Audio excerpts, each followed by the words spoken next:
बेटा अब तक अपने इसमें रियल नंबर सिस्टम, बेटा इससे पीछे हमने पढ़ा था सोमवार को, मंडे को, कि जो अपने पास वास्तविक संख्या निकाय होता है उसे पढ़ने के, बेटा रियल नंबर सिस्टम को पढ़ने के दो तरीके होते हैं। एक तो परंपरागत विधि और एक होती है अभिग्रहित विधि। परंपरागत विधि जो बेटा हमने छोटी क्लासेस में पढ़ी थी, जैसे पहले प्राकृत संख्याओं का को बनाया गया था नेचुरल नंबर्स, उसके बाद जिन्हें काउंटिंग नंबर्स भी कहा जाता था, उसके बाद जब जीरो की खोज हुई तो होल नंबर्स बन गए, जब नेगेटिव नंबर्स आए तो इंटीजर्स बन गए, बेटा पूर्णांक बन गए, फिर जब अंश वाले भाग आ गए यानी भिन्न आ गई तो वो बन गए प्रीमेय और अप्रीमेय संख्याएं, और उसके बाद बेटा सभी को मिलाकर बना दिया गया वास्तविक संख्याएं। ये छोटी क्लासेस की स्टडी थी जिसे परंपरागत विधि कहते हैं। अब बेटा हम पढ़ रहे हैं इसे अभिग्रहित विधि में। रियल नंबर सिस्टम तक जाना है बेटा अपने को अभिग्रहित विधि से। लास्ट तक जाते जाते बेटा क्यू भी साथ छोड़ जाता है, केवल और केवल आर रहता है। हम कर रहे हैं R comma plus comma cross, वल्य के बारे में पढ़ते हैं, क्षेत्र के बारे में पढ़ते हैं। तो बेटा अभी तक क्यू बना हुआ है, लेकिन कुछ रूल ऐसे आएंगे जिसमें क्यू भी साथ छोड़ जाता है, केवल आर बच जाता है। वो होता है वास्तविक संख्या निकाय का अभिग्रहित विधि द्वारा अध्ययन करना। सबसे पहला हमने पढ़ा था प्रसार अभिग्रहित, यानी किसी भी वास्तविक संख्या निकाय में क्षेत्र होने के लिए कम से कम दो अवयव होने जरूरी है। दूसरा बेटा हमने फिर पढ़ा था क्षेत्र अभिग्रहित, जो बेटा हम वल्य सिद्धांत में पूरा करके आए हैं, बस वही पूरा का पूरा पार्ट था जिसकी डेफिनेशन मैंने बता दी थी। और बेटा थ्योरम्स मैंने कहा था आप लोग स्वयं पढ़ लेना, पढ़ने मात्र से ही हो जाएगी, क्योंकि वो सारी थ्योरम्स मैंने वल्य सिद्धांत में करवाई हुई है। वहां पर पूरा डिटेल से हमने क्षेत्र पढ़ा है, या तो छोटा सा ही क्षेत्र दिया गया है, वहां पर पूरा डिटेल से हमने क्षेत्र पढ़ा है। अब बेटा इसके बाद अपने पास आगे आता है क्रम अभिग्रहित, ऑर्डर एक्सियोम्स। नेक्स्ट जो पार्ट आता है अपना वो आता है बेटा क्रम अभिग्रहित। क्रम अभिग्रहित यानी कि ऑर्डर एक्सियोम्स, क्रम अभिग्रहित। हाँ बेटा, अपने पास वास्तविक संख्याओं के कोई भी अवयव हो, उन पे बेटा चार नियम लागू होते हैं जो क्रम अभिग्रहित के अंतर्गत आते हैं। वास्तविक संख्या युग्म के अंदर बेटा अपने पास बराबर, लेस देन या ग्रेटर देन के लिए इसमें पहले नंबर पर होता है बेटा त्रिविभाग नियम। पहला आता है बेटा त्रिविभाग नियम आता है इसके अंदर। इसमें क्या होता है बेटा, प्रत्येक a comma b belongs to F के लिए a less than b comma a बराबर बी या ए ग्रेटर देन बी में से कम में से क्या होता है बेटा, केवल और केवल एक ही बात सत्य होती है, में से केवल एक बात सत्य होती है। बेटा त्रिविभाग नियम है, किसी भी क्षेत्र के अगर अपने दो अवयव ले तो बेटा या तो एक अवयव दूसरे से छोटा होता है, या वो दोनों बराबर होते हैं, या फिर बेटा एक अवयव है वो दूसरे अवयव से क्या होता है, बड़ा होता है। इसे कहा जाता है बेटा त्रिविभाग नियम। इनमें से तीनों में से एक समय में केवल और केवल एक ही नियम है वो सत्य होता है। दूसरा होता है बेटा संक्रामक नियम।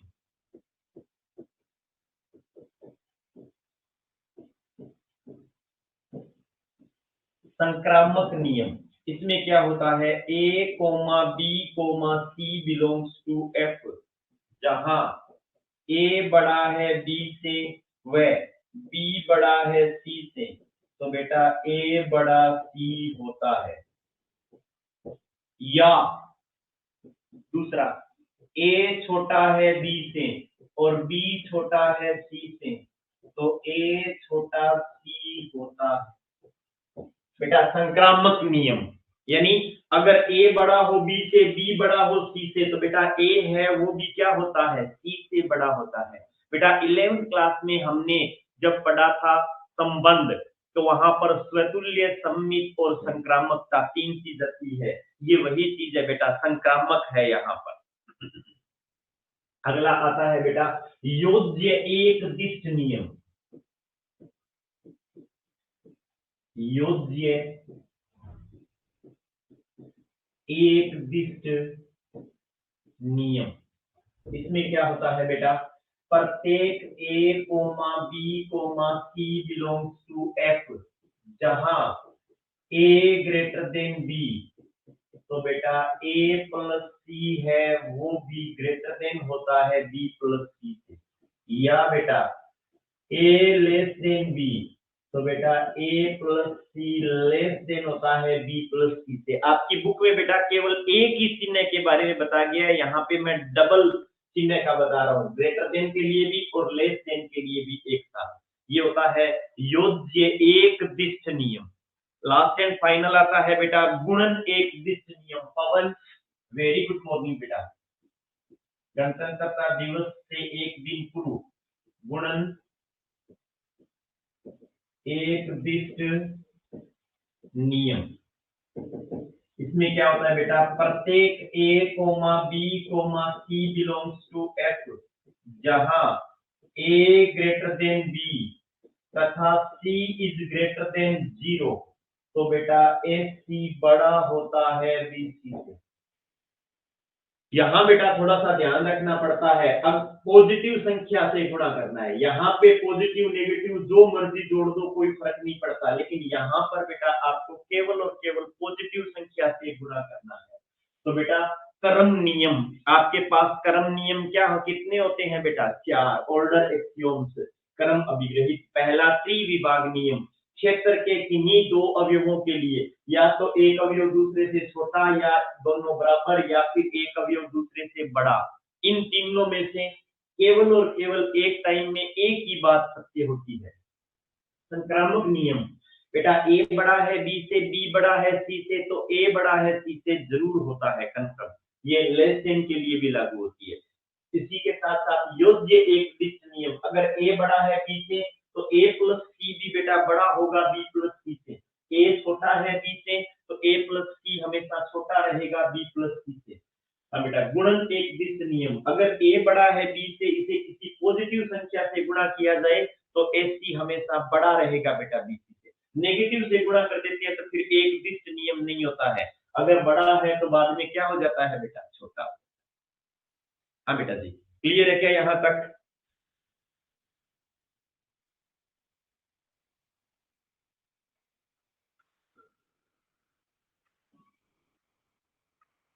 बेटा जी क्लियर है क्या यहाँ तक? आगे बढ़ते हैं फिर।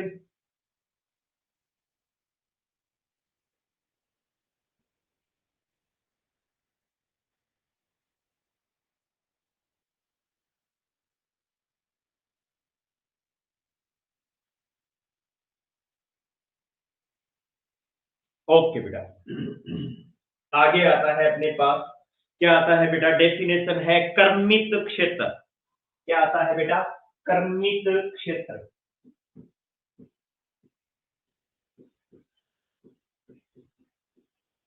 कर्मित क्षेत्र, इसमें बेटा यदि क्षेत्र F comma plus comma cross कर्म अभिग्रहितों का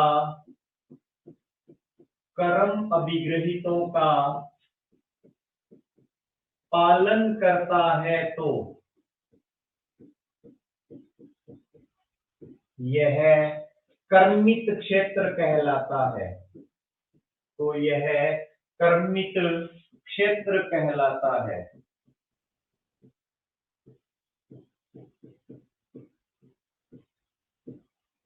अगर बेटा यह क्रम अभिग्रहितों का पालन करता है तो क्या कहलाता है बेटा, कर्मित क्षेत्र कहलाता है। इसमें बेटा एक धनात्मक या ऋणात्मक अभिग्रहित होता है, उन पर आधारित होता है धनात्मक वर्ग। क्या आधारित होता है बेटा, धनात्मक वर्ग।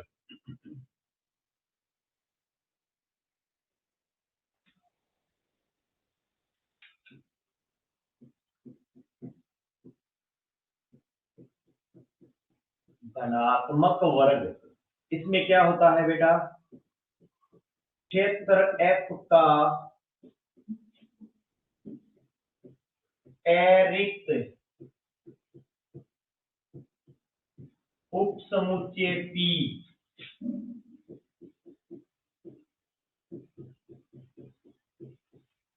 धनात्मक वर्ग कहलाता है यदि एक number A, B belongs to P, तो A plus B belongs to P व A into B belongs to P होगा, जहां A, B ग्रेटर देन 0 है। धनात्मक होते हैं बेटा इसमें। दूसरा, A is not equals to 0, तो A belongs to P या minus A belongs to P होगा। बेटा अगर A 0 के बराबर है, 0 से बड़ा है तो कोई दिक्कत नहीं है, इसके अंदर होगा। इसके दो अवयवों का जोड़ भी वापस उसके अंदर होगा, दो अवयवों का गुणा भी बेटा वापस उसके अंदर होगा। लेकिन बेटा A अगर 0 के बराबर नहीं है तो बेटा A बिलोंग्स टू P या minus A belongs to P होगा। अगर A पॉजिटिव है तो सीधा A आ गया, अगर A नेगेटिव है तो minus A belongs to P होगा। इसका मतलब ये होता है बेटा।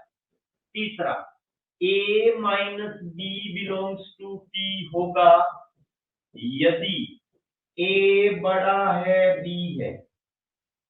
बेटा दो संख्याएं अगर P की है, बेटा जोड़ उनका उसके अंदर होगा, वापस गुणा भी P के अंदर होगा। लेकिन बेटा उनका अंतर केवल एक ही शर्त पे होगा कि वो दोनों संख्याएं उनमें से जो A है वो B से बड़ा होगा। A माइनस B केवल इसी कंडीशन में होगा बेटा P में, यदि A बड़ा है B।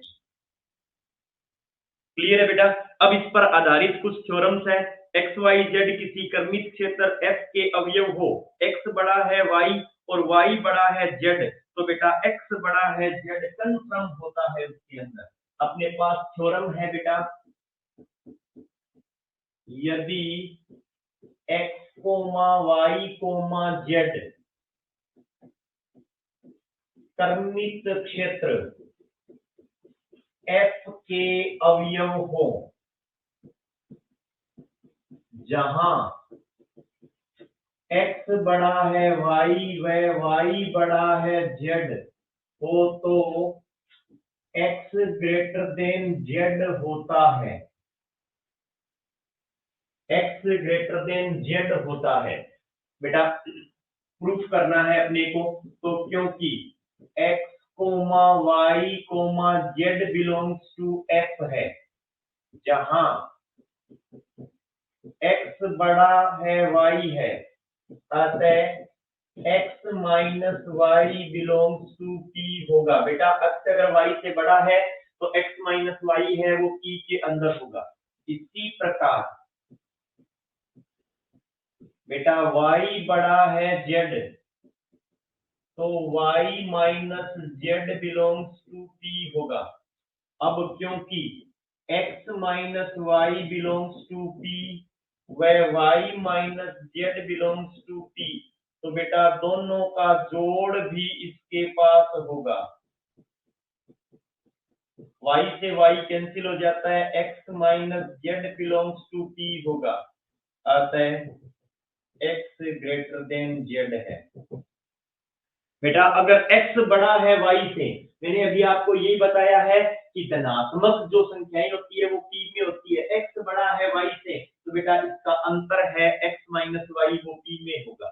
y बड़ा है z से, तो बेटा इन दोनों का अंतर है वो धनात्मक वर्ग में होगा। अब बेटा धनात्मक वर्ग के दो अवयव है, उनका योग भी वापस उसके अंदर होता है, गुणा भी उसमें होता है, तो इन दोनों का योग इसमें है, यानी x माइनस z है वो P में है। तो बेटा इससे साबित होता है कि x है वो z से बड़ा है।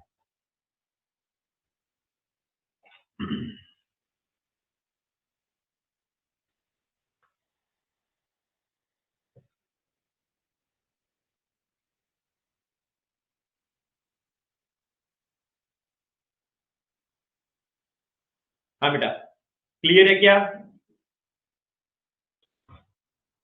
अगली थ्योरम आती है बेटा, यदि एफ एक कर्मित क्षेत्र है, एक्स वाई जेड और टी अगर एफ के अवयव है, तो एक्स या तो 0 से बड़ा होता है या 0 से छोटा होता है। माइनस एक्स है वो 0 से छोटा होगा, एक्स है वो 0 से बड़ा होगा, तो उसका इनवर्स है वो भी बेटा 0 से बड़ा होगा।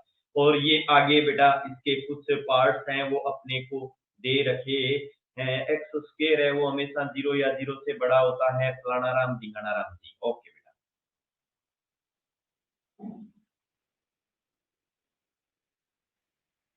हाँ बेटा, 1.13 नंबर थ्योरम है ये। करवाऊं या कर लोगे बेटा? बिल्कुल ही छोटे छोटे से पार्ट हैं ये, बस देखने मात्र से समझ आने वाले हैं।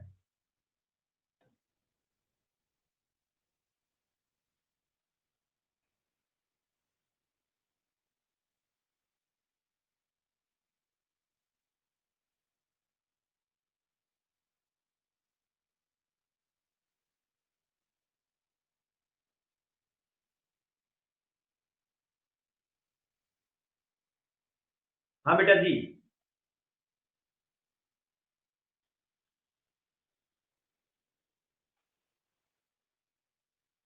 चलो बेटा करवा ही देता हूं। 1.13 नंबर थ्योरम है। क्या कह रहा है बेटा कवि थ्योरम में? यदि x comma y comma z comma t belongs to f, जहां f कर्मित क्षेत्र है, f क्या है बेटा? कर्मित क्षेत्र है। तो पहले नंबर पर x बड़ा है 0 यदि और केवल यदि माइनस एक्स छोटा है 0 से। दूसरा पार्ट है बेटा, x बड़ा है 0 तो बेटा x इनवर्स है वो बेटा 0 से बड़ा होता है। तीसरी बात, अगर बेटा x बड़ा है y तथा z बड़ा है t, तो बेटा क्या होता है? x प्लस z बड़ा होता है y प्लस t से। चौथा पार्ट बेटा इसका, एक्स स्क्वायर हमेशा 0 या 0 से बड़ा होता है। पांचवा, एक्स छोटा है y तथा z ग्रेटर देन 0, तो बेटा x z less than y z ही रहता है। छठा पार्ट बेटा जी इसका, एक्स ग्रेटर देन 0 व वाई ग्रेटर देन 0, तो बेटा x प्लस वाई है वो भी ग्रेटर देन 0 रहता है। सातवां बेटा, अगर x ग्रेटर देन 0 व y लेस देन 0, तो बेटा x इंटू वाई है वो लेस देन 0 रहता है। और सातवें के बाद आठवां पार्ट, x भी लेस देन 0 है, y भी लेस देन 0 है, तो बेटा x इंटू वाई है वो ग्रेटर देन 0 होता है।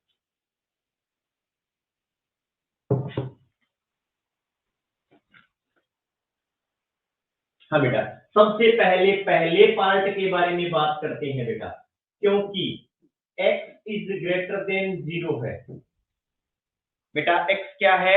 ग्रेटर देन 0 है, तो दोनों पक्षों में माइनस एक्स जोड़ने पर, दोनों पक्षों में माइनस एक्स जोड़ देते हैं, x plus minus x, 0 plus minus x, तो ये तो हो जाता है 0 और ये आ जाता है माइनस एक्स। तो बेटा इसका मतलब माइनस एक्स 0 से छोटा होगा। अब बेटा इसमें ये निशान लगा हुआ है, मतलब यदि और केवल यदि, तो बेटा विलोमतः उल्टा ले लेते हैं, माइनस एक्स 0 से छोटा हो तो, अब बेटा अब की बार x जोड़ने पर, तो ये आ जाता है माइनस एक्स प्लस एक्स। हाँ बेटा, ये इससे कैंसिल हो गया, यानी x ग्रेटर देन 0 है। अरे बेटा कोई कमेंट वगैरह लिख ही नहीं रहा है आज, आदित्य नहीं है तो कोई कमान ही नहीं ले रहा है कमेंट की। बेटा बात समझ में आ रही है क्या?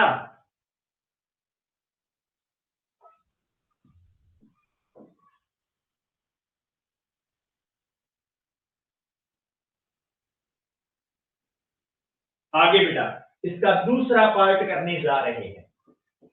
दूसरा पार्ट है बेटा x ग्रेटर देन 0, तो बेटा x इनवर्स है वो भी ग्रेटर देन 0 होता है। यही बात है बेटा।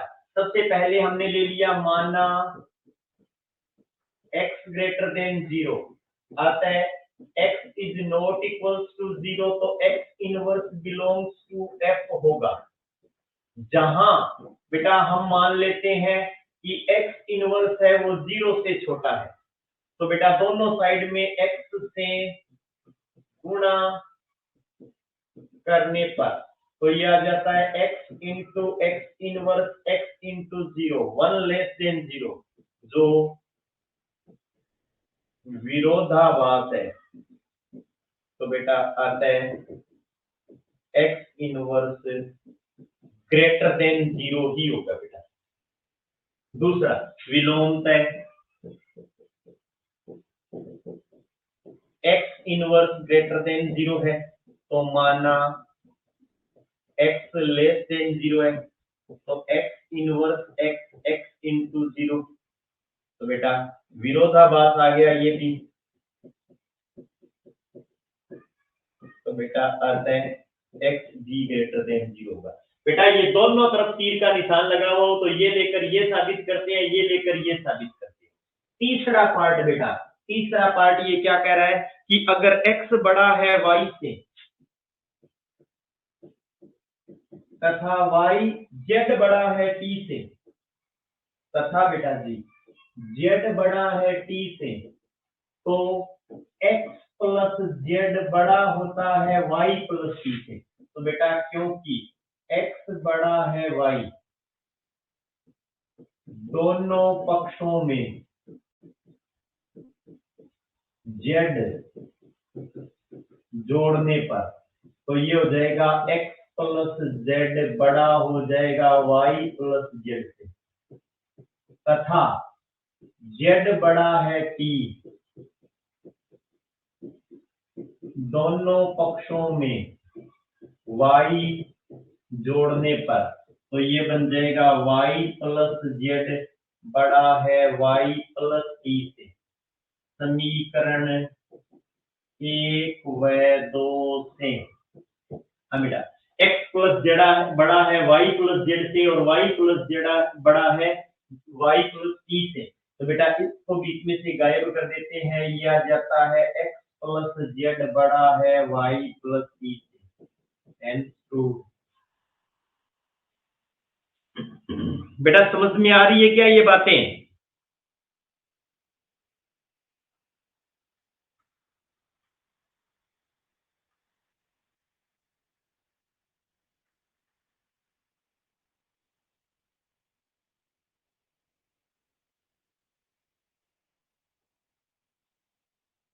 हाँ बेटा तीसरा पार्ट, दो पार्ट करवा दिए हैं बेटा मैंने आपको इसके। तीसरा पार्ट, सॉरी 3 हो गए, चौथा पार्ट है बेटा डी, फोर्थ। एक्स स्क्वायर हमेशा 0 या 0 से बड़ा रहता है बेटा, ये वाला पार्ट। तो बेटा क्योंकि x बिलोंग्स टू f है, अतः त्रिविभाग नियम से x बराबर 0, x बड़ा 0 या x लेस देन 0 होगा। बेटा यदि x बराबर 0 तो x इंटू एक्स बराबर होगा x इंटू 0 के, यानी एक्स स्क्वायर बराबर हो जाएगा बेटा 0, पहली कंडीशन। दूसरी कंडीशन, यदि x ग्रेटर देन 0, बेटा दोनों पक्षों में गुणा कर दो x इंटू एक्स, तो ये आ जाता है एक्स स्क्वायर ग्रेटर देन 0।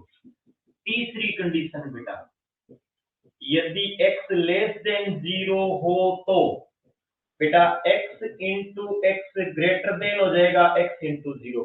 ये बेटा उल्टा हो जाता है, पॉजिटिव संख्या से गुणा करते हैं तो चिन्ह नहीं बदलता, लेकिन x खुद 0 से छोटा है। अब अगर x से गुणा करेंगे तो बेटा ये हो जाता है, चिन्ह बदल जाता है, यानी x square greater than 0।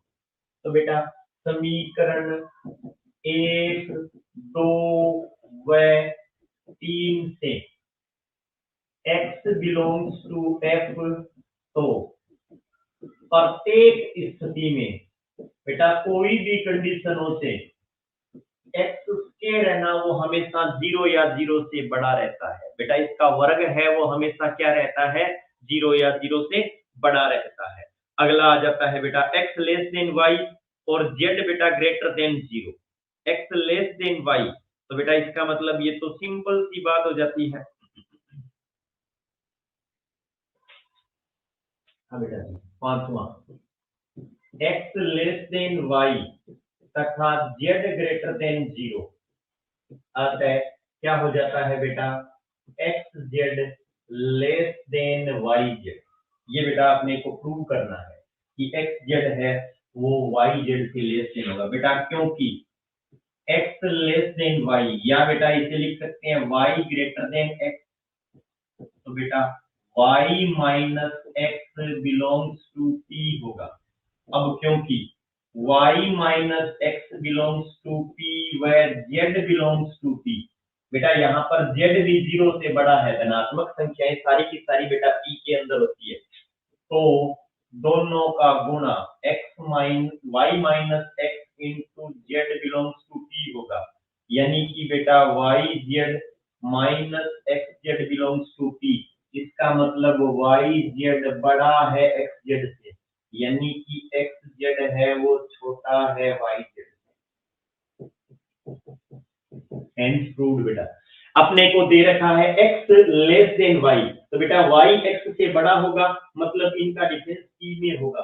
Z है वो 0 से बड़ा है, तो बेटा ये भी पी का अवयव है, जेड बिलोंग्स टू पी है। पी के दो अवयवों का गुणा वापस पी के अंदर होता है बेटा, ये इनका अंतर पी में तभी होगा जब वाई जेड बड़ा होगा एक्स जेड से, यानी एक्स जेड छोटा है वाई जेड से। हाँ जी बेटा जी, क्लियर है क्या? छोटी छोटी बातें हैं बेटा, इसके एक दो और पार्ट है, उनको भी आप देखते हुए बेटा कर लेना, ज्यादा दिक्कत नहीं आएगी। फिर बेटा इस पर आधारित 2-3 एग्जाम्पल्स हैं, उनको आपको करने की कोशिश करनी है। एक आता है बेटा वास्तविक संख्या का निरपेक्ष मान या मापांक। बेटा वास्तविक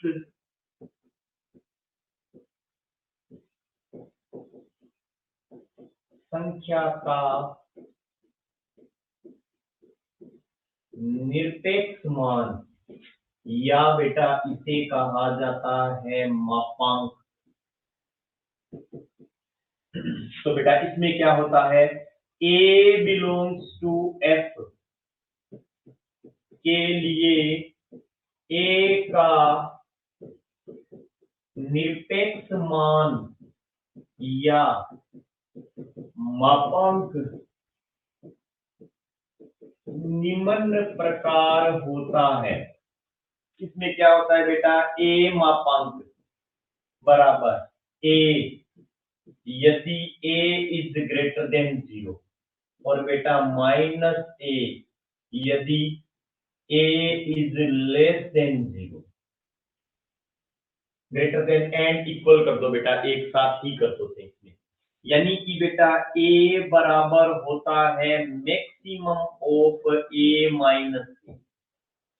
बेटा मापांक का मतलब होता है हमेशा धनात्मक, मापांक का मतलब हमेशा क्या होता है, धनात्मक। तो बेटा मापांक का मान a आता है यदि a बड़ा या बराबर है 0 से, मतलब ये पॉजिटिव है तो सीधा पॉजिटिव आ जाता है। और बेटा मापांक का मतलब माइनस a निकलता है यदि a छोटा है 0 से, 0 से छोटा है मतलब नेगेटिव होगा, तो बेटा माइनस माइनस क्या बन जाता है, ये प्लस। यही बात बेटा मैंने थोड़ी देर पहले आपको p में भी बताई थी, धनात्मक वर्ग में या तो a होता है या माइनस a कब होता है, जब a 0 से बड़ा है, और माइनस a कब होता है, जब a 0 से छोटा है। जैसे बेटा अगर अपने पास a बराबर 5, तो बेटा मोड ऑफ a बराबर 5 ही रहेगा। बेटा एग्जाम्पल, यदि अपने पास आ जाता है a बराबर -7, तो बेटा मापांक a बराबर आ जाएगा माइनस में माइनस का 7 यानी प्लस का 7। बेटा किसी भी संख्या के लिए मापांक का मतलब उसका रिजल्ट हमेशा क्या निकलता है बेटा, पॉजिटिव। इसके बेटा कुछ गुण धर्म भी होते हैं।